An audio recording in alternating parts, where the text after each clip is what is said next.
Yeah. So she's got, hers is strawberry and cream. You can see it's very clearly white and red and pink. Yeah. All right. I hear myself. That's weird. Oh, that's why. Okay, guys, good afternoon.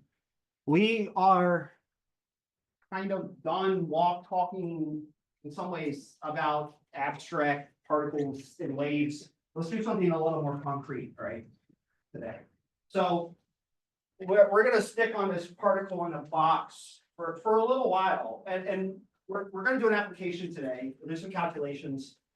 This is really going to be kind of an applications and plug and chug kind of lecture. We're not going to learn a lot of really like big concepts here. We're just going to apply the things we've learned so far on this problem. Because now we've got really interesting properties that we haven't seen before, right? This idea that we have, let's just kind of write it down, right? So let's just recap where we were. What we decided, right? We tackled this problem by taking our free particle that moves freely in space, like a wave, two components, and we put it and we put two walls in the way. And we solve it, right? In order for the system to satisfy all of the properties, right? The wave function needs to be continuous and smooth. It can't have any discontinuities or jumps or anything like that. And the idea is that the wave function has to go to 0 at the edges. The edges is the box. And that's this new constraint, this boundary condition we didn't have before because we didn't have walls. And just this one boundary condition, the fact that you have to fit a wave, if you will, into the box. And we'll actually do an experiment. I'll do a little bit of a computational experiment for you guys today about this, like to kind of look at what I mean by a wave in a box. But it has to satisfy certain wavelength criteria, as we saw, right? The wave has to be a certain length. That's a multiple of the length of the box. And that limits the kinds of waves that can sit in the box, right? Only specific waves are allowed to exist in this box. And all the other ones that aren't these specific ones are basically not allowed. There are no available states, if you will. There's no particles in these boxes. Zero probability we'll ever see a particle at these energies that are somewhat in between. Right, that's a unique property. Right, so what we calculated, and everything we can learn comes from basically these two equations. Right, we can learn a lot from this system. Is that first we have wave functions quantized. Right, the word is quantized, which means we can count. They're countable. Right? What I mean by count is, again, simple as that I can line them up in my playpen. You know, that's the first one, that's the second one, that's the third one, that's the fourth one. Right? So they're countable. So we have quantized wave functions and state and energies. And we'll talk about that word quantized because it's very important. Every chemical system that we're going to look at from this perspective will be, for the most part, be quantized, meaning that it'll have energy levels that we can count, and then there will be gaps in between them. Right? We'll talk a little bit about that gap idea today, because I think it's really interesting to think about why do these gaps appear. All right, so not energy, sorry.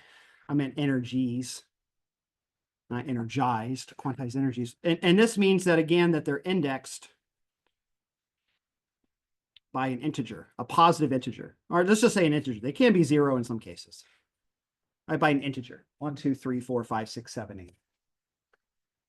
Okay, and those wave functions for each of the levels, we'll label them psi sub n for the label in the quantization label, and they're functions of x, position of the box, and they're multiplied by some constant a. Right, we'll have to figure out what this is in a second. That'll be our first task, to figure out what this a value is, define it, and it's just a sine wave. Right, we could also use cosine. That's totally fine. I kind of screwed up last time when we were talking about the box and we got confused about cosines and sines. Let me just be consistent today. Notice last time I defined my box between minus L/2 and L, which means 0 is right in the middle of the box. The right answer for that would be cosine. So what I've done is I've just replaced that and gone from 0 to L instead. So the left side of the box is 0 now. And therefore, the only function that works is phi. Okay, so this is a nice consistent structure for us. right? It's just a sine wave. All right, we saw that the energies of these are a function of this number n, and it's the constant h squared, n squared, divided by 8 times the mass of the particle, L squared. Okay. And of course, n is a positive integer here, right? That's the most important part. N can't be anything. N is a positive integer. So it can be 1, it can be 2, it can be free, and theoretically it can be infinite, right? Because this is an infinitely high box, right? So no matter how much energy you put into the particle, it's never going to escape the box. So theoretically, there are infinite levels, right? It's just this giant tier of levels. All right, they're split by roughly n squared, right? So that means if we go from 1 to 2, the energy quadruples. Go from 2 to 3, the energy goes to 9/4, for instance, right? So there's this quadratic dependence on the on n. All right, so we have an energy. We'll do some calculations of these energies. We have a wave function, but before we do anything, if we want to calculate things about our system, we need to define everything. So we have this A here that we haven't figured out yet.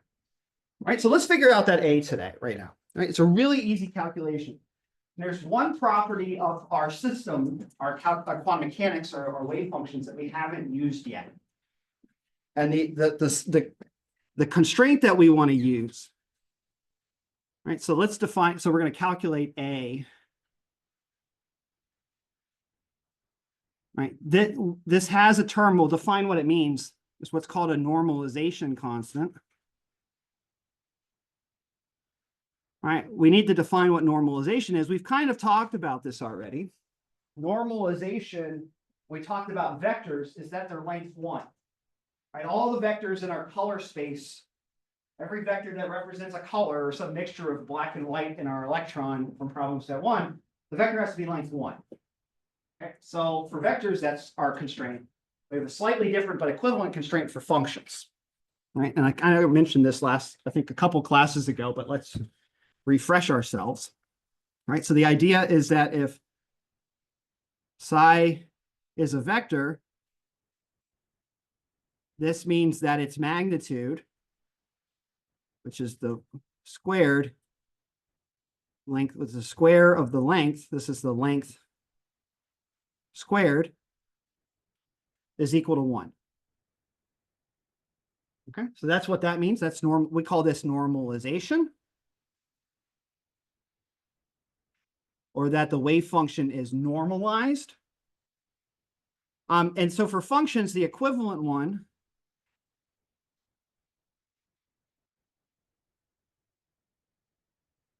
we have to set the integral over the box. So I'll just write box here. We have to define the bounds. The integral over the space of the box of the complex conjugate of psi times psi dx is equal to 1, right? We have to integrate, right? Remember, the function has to be integrable, and it needs to integrate to 1.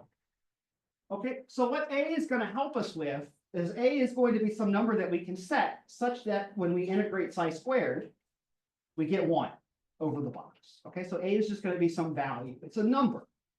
Right, it probably has something to do with the length of the box, right? Because we're going to integrate from 0 to L over the entire box. So it's going to have some function of L, right? So let's calculate.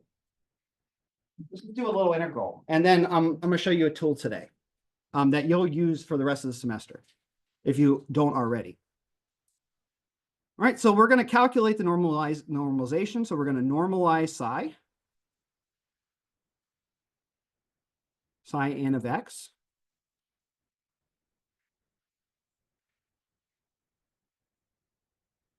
All right, so we're going to take an integral, and we're going to calculate it over the box, right? We're going to calculate it over the space of the problem, which is from 0 to L, right? That's all it has to be, all right? And then what we're going to integrate is the product of the complex conjugate of the wave function, but that's really easy to calculate. There's no i's in here, right? Right, this is all real. No i's in here. So the complex conjugate of a real function is just itself, right? There's no i's to flip the sign, okay? So we just have to square this function. And so it's going to be a squared sine squared n pi x over L. And I'm just going to put this right here, dx. All right. And this whole thing needs to be equal to 1. Okay, so what we're gonna do is solve this integral on the left-hand side. We're gonna get some function of some numbers in A, and then we're gonna solve for A such that this is satisfied, okay, that the integral is equal to 1. Right, so we can just pick a number here that just cancels everything out and gives us an integral of 1. Okay, so I'm gonna go ahead and start to the next page. Let's go ahead and look at this math a little bit, okay? So I'll just kind of do this from the previous page. I'm going to factor out the a squared because it's just a number, 0 to L. And we're left with sine squared n pi x over L dx. All right, and this needs to be equal to 1. Okay? Always, right? So we need to find a such that this is equal. All right, well, in order to do this integration, we need to do some substitution, right? Because we're going to integrate the interior of the sine, which is n pi x over L, and our integral is dx. So we're going to need to do u substitution here to simplify it. Right? So what we're going to do is this. Right? So we're going to do u sub. Right? And we're going to let u equal n pi x over L. And that means that du is n pi over L. Okay. And we also need to change the bounds. Right? So when x of the integration, so when x is 0, u is 0, right? Just by plugging it in. And when x is L, u is just n pi. Okay, so those are our bounds for our integration. So let's, I'm sorry, I forgot a dx here. Du is n pi over L dx. We need to solve for dx to substitute it. So I'm going to take this equation and write dx is equal to L over n pi du.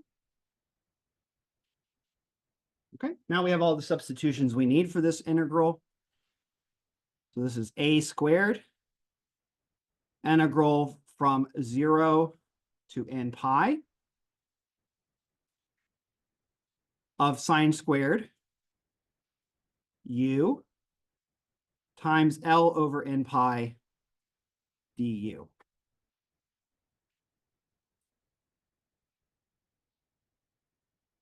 Okay, so let's simplify that out a little bit. L over n pi, a squared,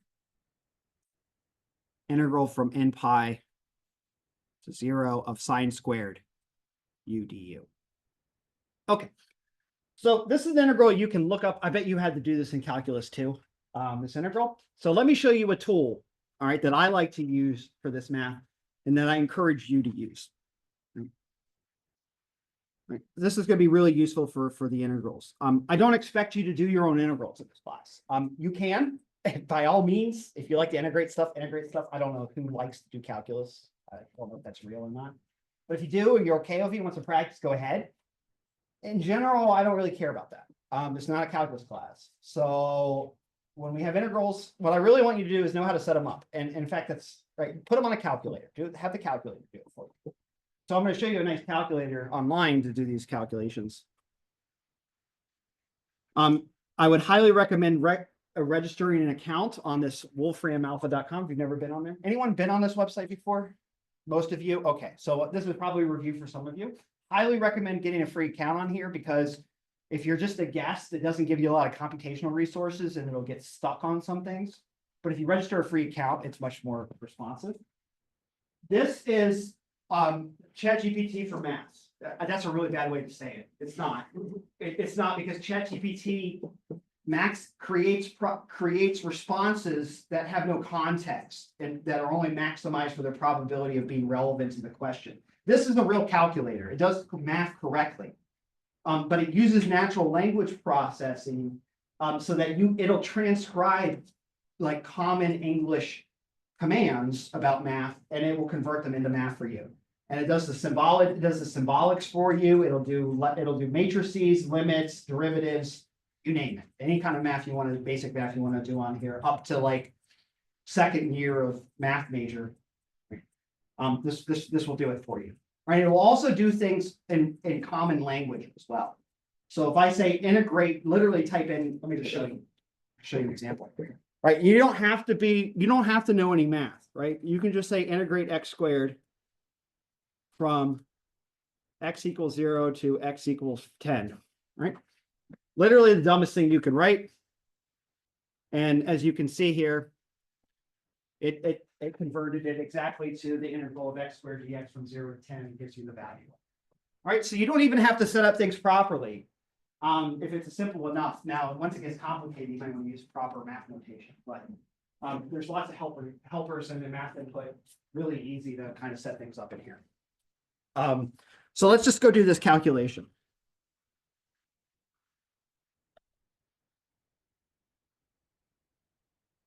So we're going to take the integral function. All right, so this is our definite integral. We're going to do it from 0 to n times pi. I'll just write pi there. That's all I need to do. And it's sine of x squared dx. All right, I called it x instead of u just to be safe. Now, the only problem is it doesn't really know what n is, right? N can be anything. So let's see what the program gives us if we just type in exactly what I wrote here. Right, and as you can see, it doesn't really know what n is here. So let's just do it for one factor of pi. Right, what do we get if it's pi? Right, so we get pi over 2 is the answer. We get 2 pi. We get pi.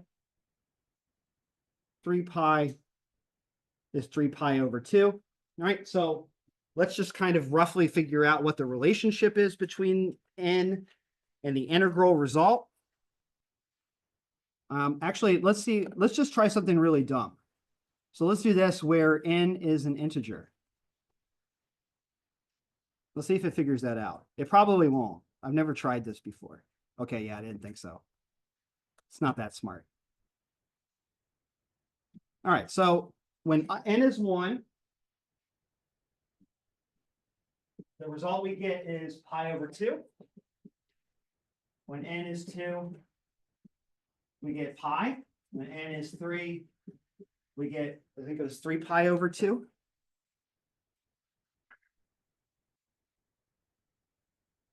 Yeah, 3 pi over 2. All right, so it should be clear what the relationship is, right? If n is equal to k, the result of this integral is k pi over 2. Right, simple enough. Okay, just a little bit of induction. Okay, so the result of this integral is k pi over 2, or n pi over 2, sorry. So the integral of this, the result is n pi over 2.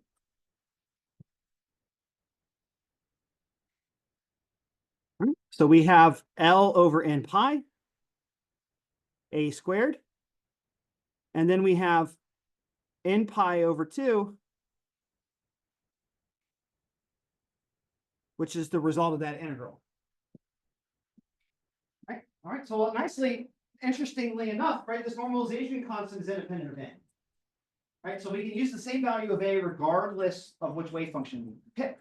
Whichever state, whatever energy our system's at, it has the same constant. And all the dependence that cancels out. Which is actually very typical for this system, for these kinds of systems. And so we're left with L over 2 a squared is equal to 1. Right? Remember, the whole thing is equal to 1.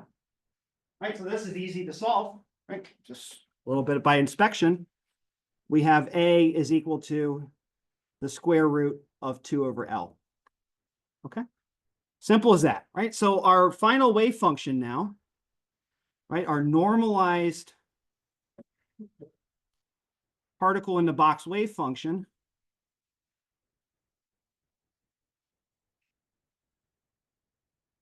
is psi of n, which is a function of x, square root of 2 over L, sine of n pi x over L. Right? Right, this function right here defines everything about our system. Any question we want to ask about our particle in a box, we ask questions to these wave functions. All of the information about our system is encoded in this function. This is how we get the energy. We'll calculate a bunch of other things in just a minute as well. And the homework was posted today. Everything about the homework is about calculating things with these wave functions, particle in a box, whole particle in a box. Homework. By the way, the homework's not due until the 28th, so you got plenty of time. So don't freak out that you haven't seen any of this yet and the homework's out. Plenty of time to do the homework, 2.5 weeks. So we can, anything we want to ask questions about the system, we can pick this. All right, so let's ask a very simple question.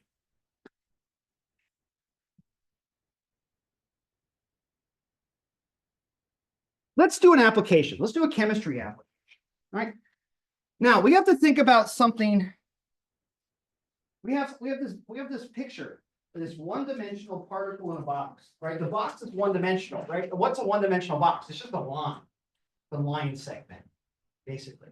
So we need to think, if we want to think of a really easy application immediately to start thinking about, we need to think about chemical systems that are kind of like a line. Or say an electron kind of exists in a line that's freely allowed to travel. All right, so I have a really good example of this. All right. One of them would be benzene, for instance. Benzene would be really good, but the problem with benzene is that it's a ring, and that causes some issues. We have to calculate a slightly different wave function because it has some rotation involved. The angular momentum, slightly different. So we need to think about something that's straight and isn't really kind of going in a circle. All right, but we could do it for benzene and you get a very interesting result for it. So what I'm going to pick, which is a very simple idea. All right, the example I'm going to pick is butadiene. I'll draw butadiene for you. There's two different ways to draw butadiene. I'm going to pick one of them over the other one. We'll see that it doesn't matter. All right, so there's this one. This is what's called trans 1,3 butadiene. And then there is cis 1,3 butadiene. Okay, so I'm going to pick the trans here, right? Because it kind of looks like a straight line, right? It's rotated so that the electrons kind of like they're conjugated, right? Remember, there's some conjugation resonance in this structure. Let's just do a little orgo. Right, this structure resonates with this one.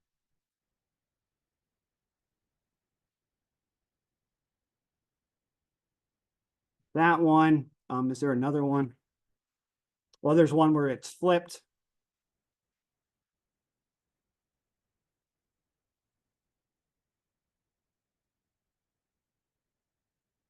And so on and so forth, right? So the electrons, right? The idea is that the electrons can kind of just move freely through this space, okay? We're going to learn more about these, what we're called pi orbitals and pi systems, these double bonded systems, later when we get to molecules.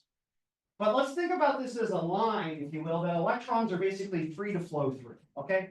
Right? The electrons can be shared, they can be localized on one end, and they have some bonding in the middle, character in the middle, and then delocalized or depleted from this end, or it can be vice versa, right? So the idea is that these electrons can kind of just move freely between all four carbons. Okay. So we're going to treat this like a box, a 1D box. Assume that the structure is a 1D box. Okay. Now we got to think about how many electrons are in this system. We need to think a little bit about what level energies these electrons are at. Right, so what I want to focus on in particular, these are what we call the pi orbitals, which are the 2p orbitals of carbon. Right, so each carbon has these 2p orbitals.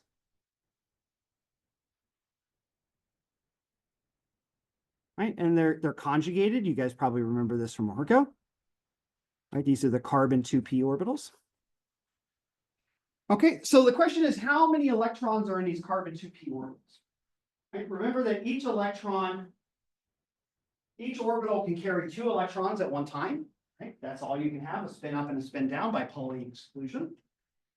And there are 4 orbitals, right? So that means that there's going to be 8 total slots for electrons And in this system, we have 4 electrons, right? There's 2 here in the pi orbitals. The double bond here is 2 electrons. And there's 2 electrons here, right? So there's 4 electrons total, 4 p electrons. So 4 2p electrons are shared.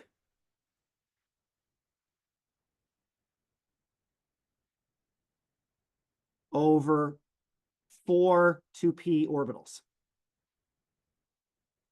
Okay, so the energy level structure of this, and I'm just going to if you don't understand why this is, I can help answer this question for you. But this is something that we're going to learn more in molecules. Is this means that there's going to be 4 orbitals, the new orbitals that where all these p orbitals have combined, we call molecular orbitals. There's going to be 4 of them as well, right? And the electrons that are shared amongst all the atoms are going to sit in these orbitals that are all shared amongst the atoms. And there's going to be 4 of them. You put 4 atomic orbitals in, you get 4 molecular orbitals out. All right, we'll learn that rule later in the semester. But the idea is that in this p system, there are 4 levels. All right, so let's just call them psi 1, psi 2, psi 3, and psi 4. All right, these are the orbitals containing our p electrons. Right, and we're going to fill them 2 by 2. Right, every orbitals always get filled 2 by 2. Right, that's the Aufbau principle from atoms in the periodic table. So 2 are going to go here, and 2 are going to go here. Okay, so we start from a basis, if you will. We'll start from a representation of our molecule atomic, which is each one of the carbon 2p's have 1 electron. Right, remember in the valence, you have sp3 hybridized orbitals in carbon. Each one has 1 electron. Right, so each one of those bring in 1 electron, and when we combine them, the electrons combine together across the molecule into regular orbitals that contain 2. Right, so instead of having 4 singly occupied atomic orbitals, we have 2 fully occupied molecular. All right, so what that means is that there's 2 electrons in the ground state of this system, of the box, if you will, psi 1, and then the next set, the valence set, is in the second one. So think of these as like n equals 1 and n equals 2 of our box. All right, so there are 2 electrons.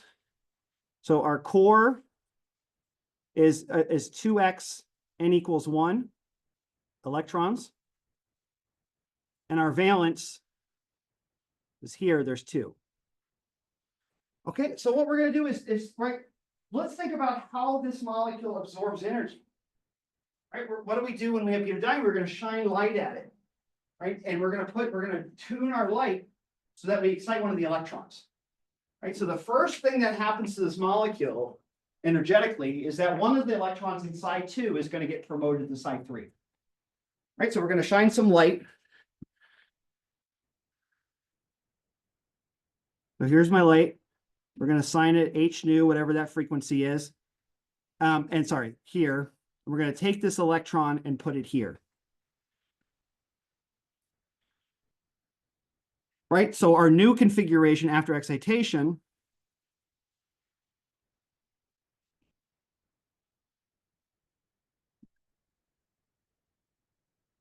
will be 2 core electrons in psi 1 in the ground state, 1 here and 1 here, psi 3.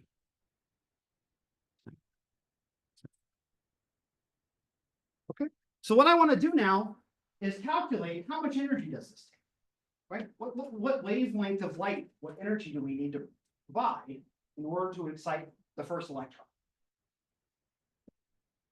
Okay. So that's a really easy calculation to do. We just need to know what the energy of the third level is and the energy of the second level is. The only difference between this configuration and this configuration is that 1 electron's moved from 2 to 3. Right? So the only energy difference between these two is the energy difference between these 2 levels. Right? That's just spectroscopy. Right? Spectroscopy is just the measurement of differences of energy levels. And so if we cause an absorption of 1 electron, that absorption occurs at a wavelength or a frequency equivalent to the energy difference between the lower state and the upper state. Right, so we just need to calculate this value and then convert it into a wavelength. Let's figure out what laser we need. Let's do that. We have the equation. We have the energy equation for this problem. If I can find my notes. All right, remember, I'm just going to write at the top, just a reminder, that the energy of the nth level is h squared n squared over 8 ml squared. All right, so what else do we not know? Well, we know n is 2 and 3. We know the mass is an electron. All right, so we'll have to look up the electron mass. We don't know the length yet. So we have to figure out what the length of this box is. Right? The energy is dependent on the length. All right, well, let's just pretend, right? Let's just look at this, right? This kind of looks like 2 carbon-carbon double bonds and a carbon-carbon single bond. Right? So we're just going to be really rough about it, right? So we're just going to go look up what the lengths are of each of these bonds, and that's the whole length, right? 2 double bonds and a single bond between them. So let's calculate L on the side here.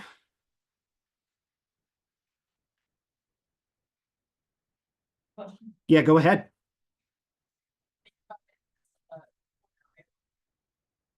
A square? A square? Yeah, it's a line. It's a line. A 1D box is a line. Does that make sense that it's a line? Yeah. Okay. A one-dimensional box is a line. What's a two-dimensional box? What do you call a two-dimensional box? Or a plane? It might not be a square, right? It could be something else. Right, I'm just trying to find my notes here. I have the bond lengths. Oh, here they are, right in front of me. Okay. So we're just gonna, thankfully for us, the butadiene structure is known to like insane precision. I have rough numbers though. I just rounded them down because we don't really care that much. It's just a rough calculation. So the bond length of the carbon-carbon double bond in butadiene is 1.35 angstroms. And the single carbon-carbon length, the middle one, is 1.54 angstroms. Okay, so that means that the length is 2 times the carbon-carbon length, double bond. Sorry, I should be more specific. Plus 1 times the single length. Just roughly. Again, this is all rough. Very, very rough calculation. All right, so let's go ahead and calculate that. I'm not going to show you that. I'm just going to do it on the side here. So that's 2 times 1.35 plus 1.54. It's 4.24 angstroms. All right, and just as a reminder, if you don't know what an angstrom is, memorize this. We'll use angstroms a lot in this class. This is 10 to the minus 10 meters. All right, it's not an SI unit. All right, but it's a good one for chemistry. Almost everything in chemistry is on an angstrom scale. So it's like a really natural unit length for us to use. All right, so this is the length of our box. All right, we have everything we need, right? We know our ends. We know we can go get our mass from Wikipedia in just a second. And we know our length. All right, so let's go calculate. Just shut up and calculate. All right, so delta E, which is the energy difference between the two levels, E3 minus E2, is going to be h squared 3 squared over 8 ml squared minus h squared 2 squared over 8 ml squared. All right, let's just simplify that out, right? We have a factor of h squared 8 ml squared that goes on the outside. 3 squared is 9. 2 squared is 4. So this is 5h squared over 8 ml squared, right? That's the energy difference. All right, so let's calculate it. Let's put all the numbers in. All right, 6.6, h is 6.626 times 10 to the minus 34 joules seconds squared. All right, 8. Now we have to get the mass of the electron. Another number that's known to very high precision. All right, 9.109, I'll just write it down, times 10 to the minus 31 kilograms. So I'll just write this here, the mass of the electron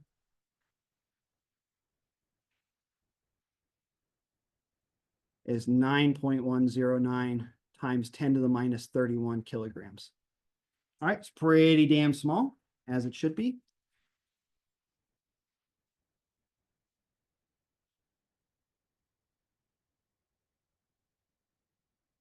And then we have to square our length. Can someone remind me what the number we calculated was? 4.24 times 10 to the minus 10 meters all squared. All right, so we got a bunch of small numbers here. All right, but the nice thing is that we're going to have a really small number in the numerator, right? We have 10 minus 34 times 2. That's 10 to the minus 68. But we're going to multiply by 10 to the 31 plus 10 to the 20. That's 10 to the 51. And so we're going to get kind of close to like 10 to the minus 10 here. 10 to the minus 10 joules. All right, so let me go ahead and calculate that. I'll bring over a calculator for us. Make this a little bigger for us. I think I can just do this. There we go. All right. So 5 times 6.626 e minus 34 squared by 8 times 9.019 e minus 31 times 4.24 e minus 10 all squared. Let's make sure that's right. So we have 5 times 6 times 626 times 10 minus 34 squared in the numerator divided by 8.9.039. Yeah, that's right. Okay. Okay, so our energy is very, very small. 1.67. Let's just do 2 more digits. 56 times 10 to the minus 18 joules. All right, that's a small number, but remember this is per electron. Right, so this is how much energy you got to jam into that electron to get it to move. Right, so this number doesn't really mean a lot to us because we don't live like electrons. We live in a world of moles of electrons. So let's multiply this by Avogadro's number just to get a better sense of the scale of this number.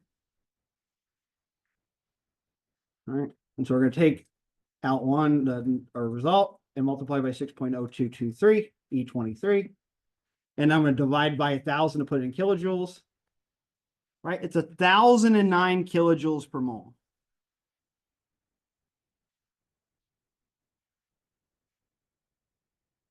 Right, that's a lot of energy.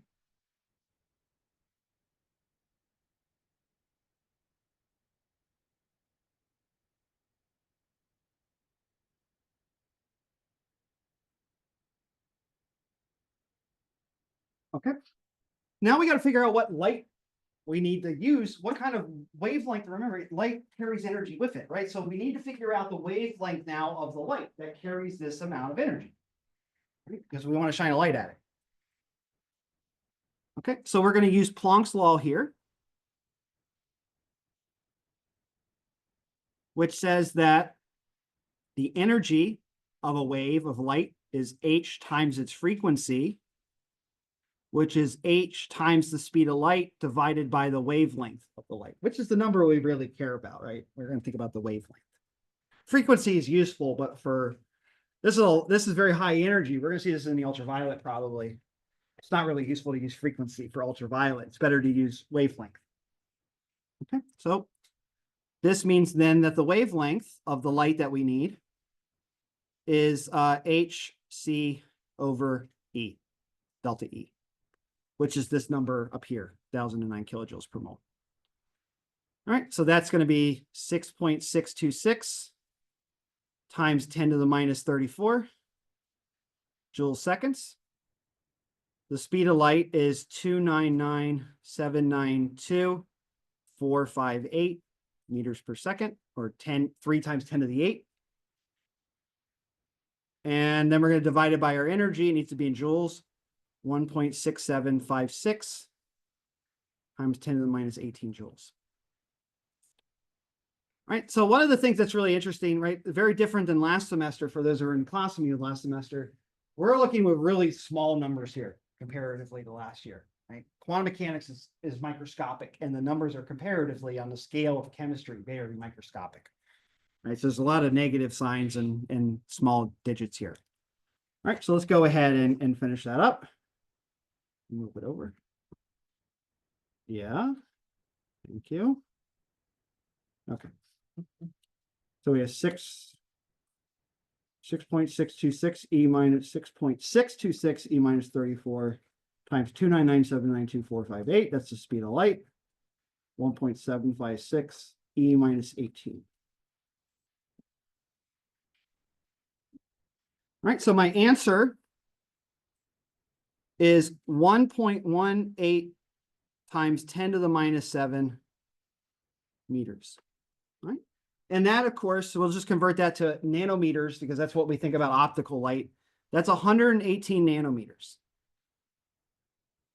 All right. So what our very simple thing predicts is that the first absorption that we see, electronic absorption, right, where the electrons and butadiene absorb the energy and then get excited, will appear at 118 nanometers in our absorption spectrum. Okay. This is what it's predicting. The absorption band for the first absorption band for butadiene is at 118. Let's go see where it is. Let's see how close we are.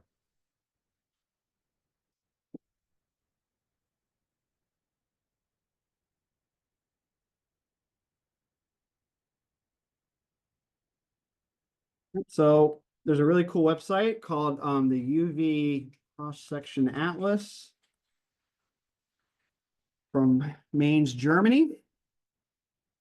And this has absorptions for all sorts of different things. So we're looking for alkenes. Let's find butadiene on this list. I'm sure it's on here somewhere. Maybe it's not. Ah, butene. No, that's butene. All right, hold on. Maybe it's under a different section then. Let's look under. All right, let me just type this in. Butadiene. Ah, there we go. All right, 1,3-butadiene. All right, there's our molecule. And we'll look at the absorption spectrum. Right, okay, so we're off a little bit, right? So we predicted it's at 118 nanometers, right? The first absorption and butadiene is at 215, right? So you have this big absorption peak at about 215 nanometers, right? And that's equivalent to taking that electron and pumping it up to the third level. Right? So we're off a little bit, right? But we're pretty close, right? We're within a factor of 2 of the correct answer by just assuming that our butadiene molecule is a line, just a straight line with an electron that isn't interacting with anything. It's just a bare old electron by itself. The other electrons don't even exist. We just assume that this one electron is the only thing that's there. And we pump it from one level to from its ground state to its excited state. And we get a prediction that puts us in this absorption band. But in fact, it's representing this. I'd say that's pretty good, right? We're on the range. We're in the order of chemistry here. Right, so the particle in the box prediction really gets you close, and if you add a few adjustments to it, it gets you even closer to the right answer.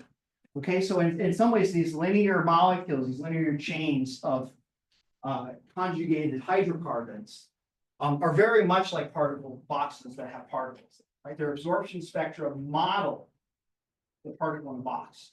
You're going to prove that in lab this semester in the third rotation. The second formal lab is the dyes lab. In that lab, you're looking at visible dyes, right, that absorb radiation, absorb light, their main absorption band. The first absorption band is in the visible. They have different colors. One's green, one's red. I forget the other color.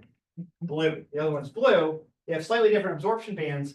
And what you're going to see is that the wavelength at which they appear is a function of the length of the chain that the electrons are sitting in. Right? These are these conjugated dyes. They have all these double bonds that are conjugated and alternating, like butadiene, but longer. And you're going to look at where that absorption band appears, and then you'll go look at the structure and say, well, how long is this bond roughly? How long is the chain? And you'll do a plot of the absorption frequency, the absorption wavelength as a function of the length of your box, which is just the length of conjugated chain of carbons. And you'll see you'll get a 1-to-1 correspondence. It's a linear relationship. Right, so the length, the absorption band is proportional to exactly the length of the box. And you get basically an R²(1) relationship between this particle in a box approximation and the absorption bands that you see from these dyes. Right, so conjugated systems work a lot like a particle in a box, and the electrons in them have very similar properties. Right? We're off a little bit because it's not really a straight line, right? It's curved a little bit. This is at room temperature. I don't remember what structure is stable at room temperature for butadiene because they interconvert. I forget exactly. So this might be the other conformer as well in there. But as you can see, we're in the right ballpark, right? Particle box predicts electronic absorption bands for molecules. Right? And if we adjust our theory just a little bit better, we can get it right on. Right? It's not that hard of a stretch. All right, so that's kind of why this is a relevant point of view for chemistry, right? That when we treat a molecular system like a box and we put an electron in it, the electron operates in that box almost exactly the way it does in a molecule. All right, when we get to 3 dimensions, it'll become a little more complicated. Right? And of course, once we get to 3 dimensions, we'll be able to make much more accurate prediction. Any questions about that? So let's go ahead and just continue to think a little bit about how this electron moves in this box. Let's draw some pictures and start thinking about kind of tasks that questions we can ask our box. All right, so let's do some measurements.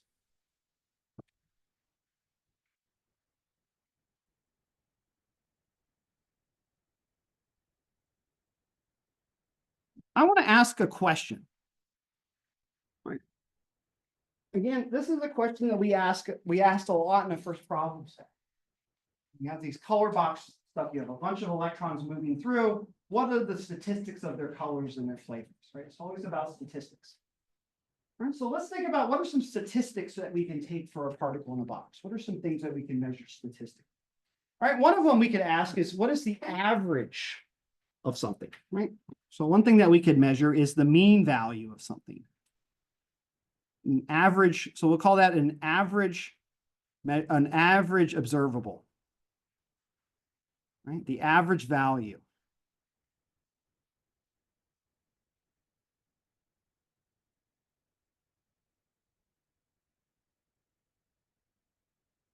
Of a parameter. Right? That might be position or momentum, energy, so on and so forth, right? But how do we calculate average observables? Right? So I want to calculate averages, right? Imagine, I don't want that S there, sorry, I'm talking about averages. So again, let's imagine we have this box that we have 1 electron in, our butadiene molecule. Actually, let's think about that, right? We have our butadiene molecule and we take random snapshots of it and try to figure out where the electron is. We take a snapshot and say, hey, that electron's here. Hey, it's here, it's here, it's here. What's the average position of that electron? Right? Does it tend to stay on the edges or in the center? Good question, right? Does it tend to be in the middle or not? Right? So let's calculate the average position in the box.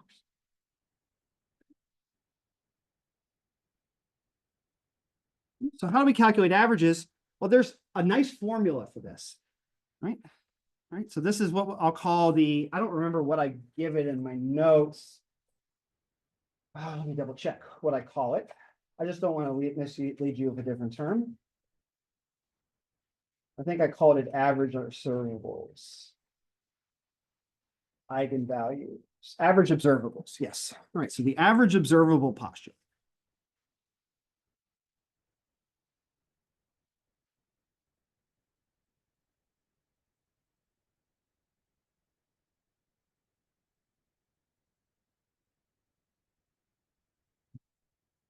So assume you have okay. So assume an operator O, which could be position or energy, and a wave function psi n, such that when you apply O to psi, you get a unique value back O sub n psi n, right? That's our measurable, right? This is our measurement value. Right?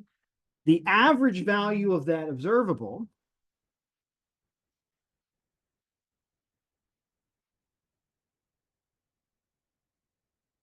of O is calculated by the following formula.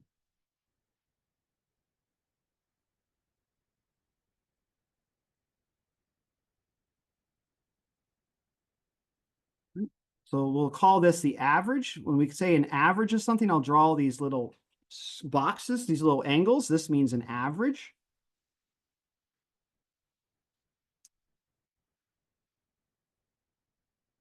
Let me put a little hat on the O. Is equal to the integral over the box, whatever our system is, of the complex conjugate of the wave function times the operator applied to the wave function dx. Right?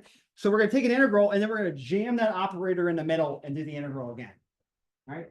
Right? This integral, if we take the O out, is just that integral we did for normalization. Right? So if I pull this out and I just have psi star psi, this is just going to integrate to 1. Right? So O is kind of jammed in the middle. This is just the way the math works out. And if you take my spectroscopy course, you'll understand why. That we jam the operator in the middle, and this allows us to calculate an average value. All right, so let's just, this is kind of hard to see, so let's just do a very simple example. Okay. So we're going to jam, well, basically this O is going to interact with this psi, and it's going to do something to it, and then whatever the output of this is, we multiply it by psi again, and it's going to correct. So let's just look at how that works in principle, okay? Ooh, that was scary. I don't know where those lines came from. I'm just going to leave them there. That line is escaping to infinity. I'm sorry, dx. And I'll just try to erase it here. Oh, it won't even let me erase it. Great. Okay. All right, so let's try an example, right? So let's choose psi is equal to the square root of 2 over L sine pi x over L. All right, this is the n equals 1 for the particle in the box. All right, and I want to calculate the average position of the electron in the box. It's a great question, right? So I want to calculate x. Right, this is the average position.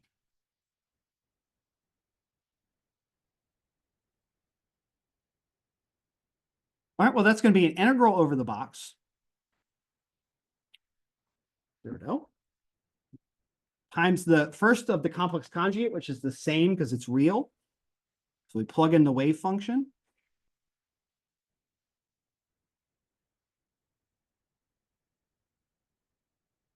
Then we apply the x operator, and it's applied to 2 over L sine pi x over L dx. Right? The x operator, go back to our discussion, I convinced you, or I thought I did, that x is equal to just x. Right? So we can take this x hat and just replace it with an x, a variable, an algebraic variable. So let me just simplify this out. This is a 2 over L because the square roots are multiplied together. This becomes just x. All right, so we have an integral from 0 to L of x times sine squared pi x over L dx. Right? So if we want to calculate the position of this, all we have to do is do this integral. You get an additional factor of x. Right? And if we got rid of this x, this would integrate to 1 because it's just the psi squared. So we've added an extra x, and this is literally what it means. If you guys, I don't know if you learned the mean value, the average value theorem in calculus is basically the same thing. You calculate an average of something by doing an integral over that variable, over the probability distribution. It's a basic statistics calculation. So we can go ahead and just type this into Wolfram alpha, right? And get an answer. Let's be clever about this. right? One of the cool things about, we'll see in quantum mechanics, is that we can take advantage of symmetries. And that's going to simplify things a lot.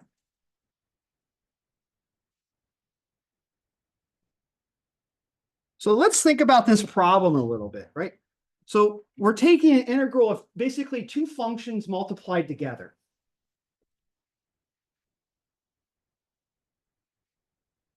All right, I'm going to, so what we should do is plot these two functions on top of each other and just see what the product of them looks like.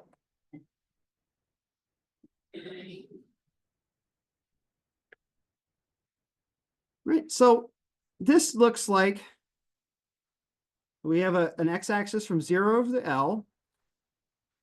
Right, what does x look like? Well, x is just a straight line. Right, so this is y equals x.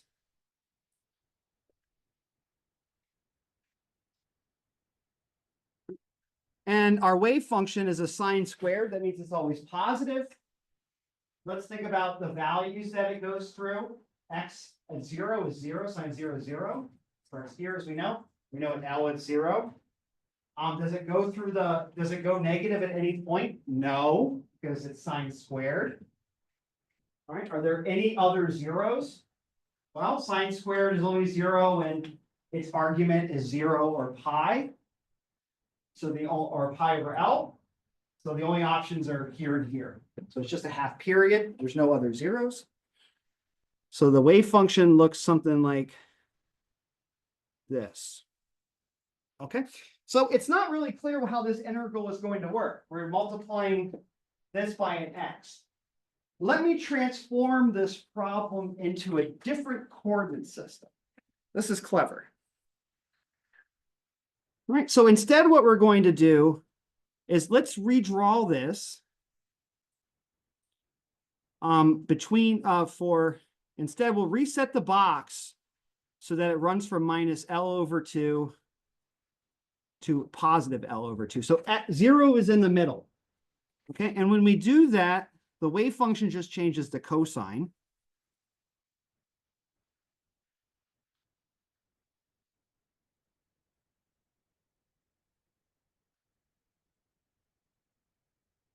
This is just a cosine instead. Basically, what I've done is I've moved my system by pi over 2. And when you take an argument of a sine minus pi over 2, you get the cosine. That's one of those identities.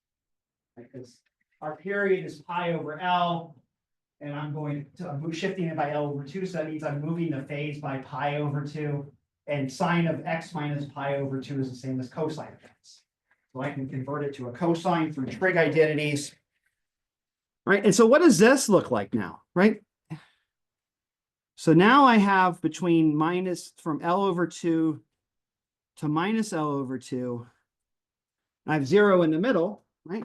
What does x look like now? Well, x goes positive, right? And then x goes equivalently minus by the same amount. Oops, sorry. I've lost my screen. There it is. Right, it goes minus by the same amount. All right, so this function is odd about x equals 0. All right, and what does cosine squared look like here, right? Because we're taking psi squared in our integral. Well, it's 1 at 0 and 0 at the other 2 points. All right, so it just looks like the other one, but now it's peaked at 0. All right, and it's probably obvious to see, right, that this function is even about x equals 0. Right, the area under the curve negative is the same as the area under the curve positive. Right, so what that means is that now we have right, so when we multiply the product of these two functions and integrate, so we multiply and integrate,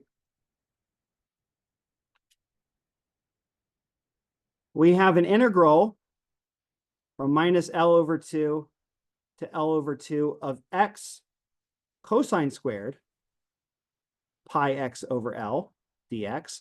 And in this bound, this is odd and this is even across this trajectory, across the bounds. All right, so when we multiply them together, right, this side of the integral in terms of magnitude, east of zero, the total amount of this integration is the same as the other side, right? Because it's odd, it's even, right? It's even values. So whatever the integral here on this side of the function, the product is positive, it has the same amount on the other side, but it's negative over here, right? Because you're being multiplied by this x, which is negative now, right? So the whole thing goes negative. So when I integrate, I get a bunch of negative values, and then they're compensated exactly by the same values, but positive. We can kind of just roughly look at what that function would look like. I'll try my best to draw it. Right? It would look something like, so it's going to be close to zero.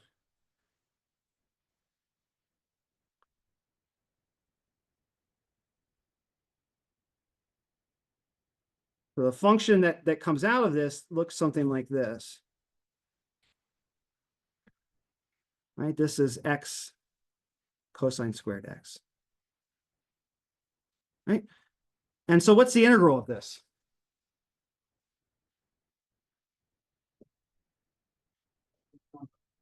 Integrate this. Zero. Don't cancel it out. So what does that mean? It means that the average position, well, I'm just going to put it up here. I'm sorry, I've run out of space here. Right? The conclusion is that x for this system is zero. Now, what does that mean? Well, that means in our box, on average, we see it at zero. Right? So that means that on average, it's on this side of the box just as much as it's on the right side of the box. Right? So the average doesn't really tell us that the particle is not moving. It just says on average, it samples the left side of the box as much as the right side of the box. I'll write that down. So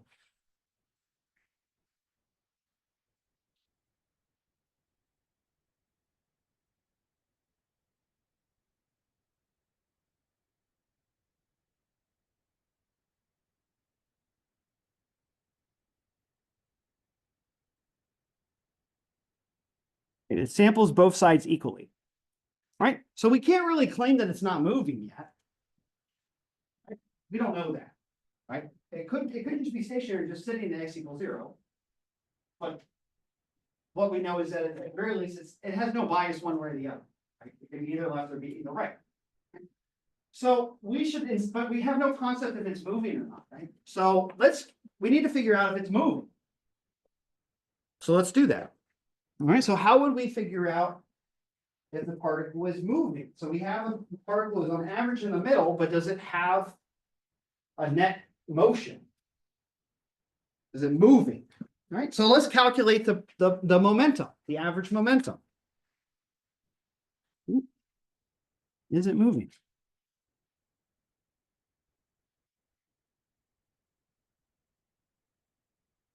Right, so we're going to calculate P. Right, the average, and I'll write the thing. Right, so let's look at this. P hat is minus IH bar times the derivative operator. Right, now we'll get to see how this works in practice, because we're going to have to jam this derivative in the middle of two functions. Right, the average is going to be the integral from 0 to L of our wave function, square root of 2 over L, sine pi x over L, times minus IH bar d by dx. And we're going to take the derivative of the other wave function, the right-hand side, which is the square root of 2 over L sine of pi x over L dx. All right, so let's evaluate. All right, let's try to simplify some things out. All right, so we're going to have a derivative of our sine. All right, so we get a factor of 2 over L on the outside from the normalization constants multiplying together. We have a minus, we get a factor of minus 2 IH bar over L, right, from our constants. And we're integrating from 0 to L of sine pi x over L. And then we take the derivative of sine, which is cosine, we get an additional factor of pi x over L from the chain rule, and we get cosine pi x over L dx. Okay, so I'm just going to clean this up. It's a lot of math. So we get 2 IH bar pi divided by L squared. Sorry, this x is not there. Sorry, I apologize. That x is not there. Times the integral from 0 to L of sine pi x over L cosine pi x over L dx.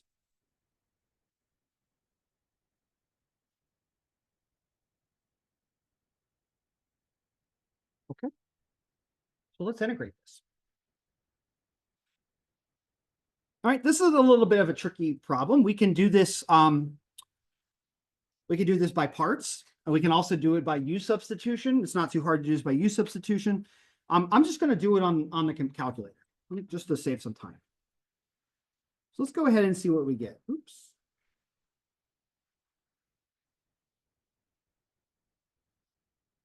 All right, so I'm going to integrate from 0 to L of sine pi times x over L times cosine pi times x over L dx. All right, we can worry about the constants on the outside later. And what do we get? 0. All right, the integral, as you can see there, is 0. It's not too hard to convince yourself if you go back to the minus L over 2 to plus L over 2, you have an odd function times an even function. Cosine is even over minus L over 2 to L over 2 because it goes through 0, right? It goes through 1 at x equals 0. And the sine function changes signs at x equals 0. So you have an even function, the cosine, times an odd function, the sine. That's 0 by symmetry. But Wolfram alpha knows better than we do. This is 0. All right, so once again, we have that the momentum, just like the position in this system, is 0. All right, so 0 average momentum. Why is that? So, right, so what do we have so far? So for n equals 1, we have the average value of x is 0, the average value of p is 0, and the energy is h squared over 8 ml squared, which is greater than 0. Okay. So we have a particle that on average has 0 position, which means my interpretation is that it's on the left side as much as the right side.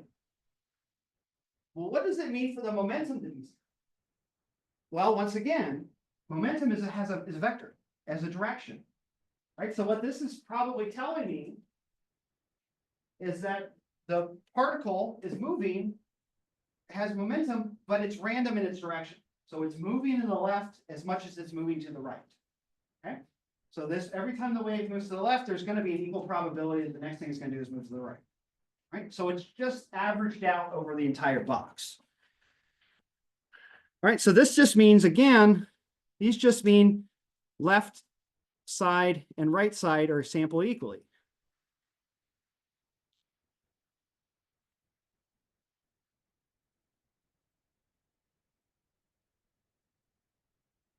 Right. But it does not mean that it's stationary. And the reason why it's not stationary is because the energy is non-zero. It has kinetic energy. Remember, this is just kinetic energy. That's how we calculate it. So it has a positive kinetic energy, right? And so it's not too hard to show, but the average energy of this system is just the energy. Right? And remember that kinetic energy is p squared over 2m. So this is equal to the average value of p squared, the square of the momentum, divided by 2m. Right? And that just immediately tells me that p squared, which is the magnitude of the momentum, it's like the speed squared, if you will, that the m's cancel out is h squared over 4L. So we have a system that samples the left and the right side equally, so the position and its momentum are 0, but the square of the momentum is non-zero. And what that means is, again, right, remember momentum is m times v, right? So what this is saying is that the magnitude of its velocity, if you will, is proportional to 1 over L times h bar squared, h squared. So this particle is moving. It has a momentum that has a magnitude, meaning that its momentum vector has a length, which means it has a speed, a velocity, right? It has a momentum, but the direction of it is entirely random, right? So for every motion this way, there's an equal and opposite motion this way that can happen, and they're 50-50. So the directionality is completely mixed up. So any momentum this way is canceled out by this, but the magnitude of the momentum is non-zero.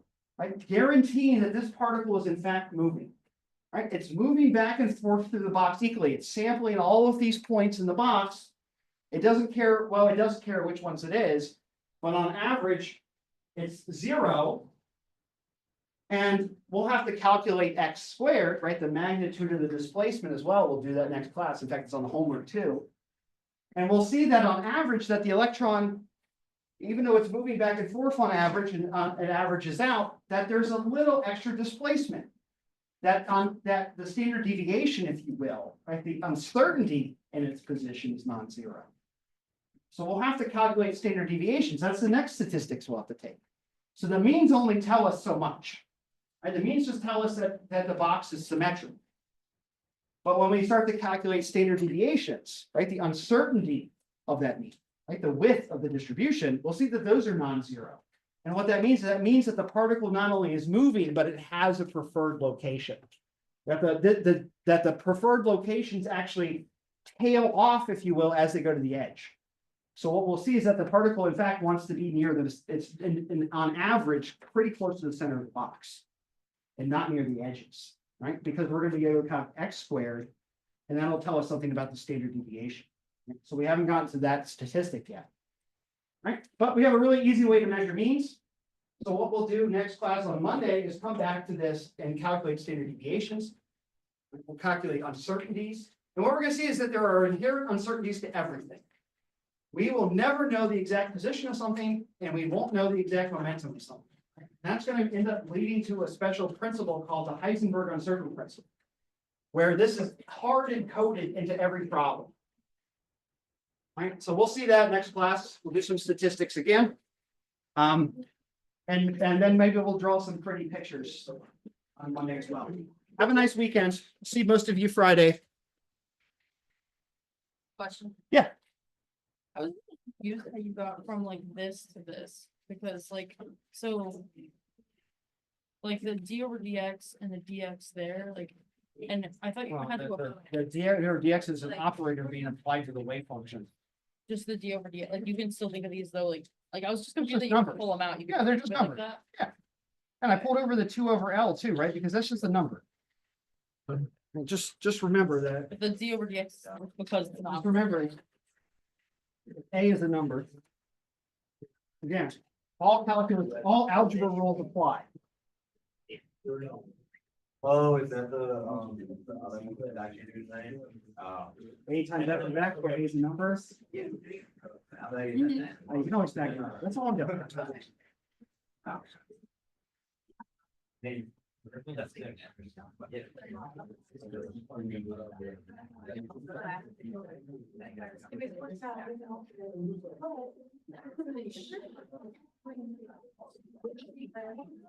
Yes. I'm taking my head.